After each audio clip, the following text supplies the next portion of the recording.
আল্লাহ সুবহানাহু ওয়া তাআলা যুগে যুগে যে নবী এবং রাসূল পাঠিয়েছেন এবং সর্বশ্রেষ্ঠ নবী হলেন মুহাম্মদ রাসূলুল্লাহ সাল্লাল্লাহু আলাইহি ওয়াসাল্লাম, যার পরে কোনো নবী দুনিয়াতে আর আসবে না। যদি কেউ নবী দাবি করে তাইলে বিনা দলিলে সে কাফের। কোনো যুক্তি নাই, দলিলেরও প্রয়োজন নাই, বিনা দলিলে সে কাফের। এই জন্য গোলাম আহমদ কাদিয়ানীরা কাফের।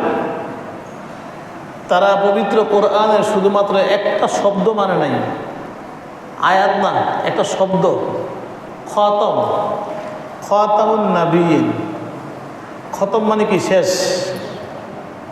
খতম মানে মোহর, খতম মানে আংটি। তো খতামুন নাবিয়্যিন, আমাদের নবীকে তারা নবী মানে, কিন্তু শেষ নবী এটা মানে না।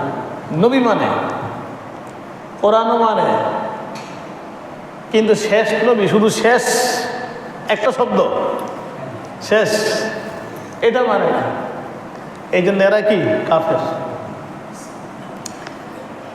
একটা শব্দ না মানার কারণে যদি এরা কাফের হয়, তাহলে আমি আর আপনি যদি অসংখ্য আয়াতকে অমান্য করি, ঈমান আছে?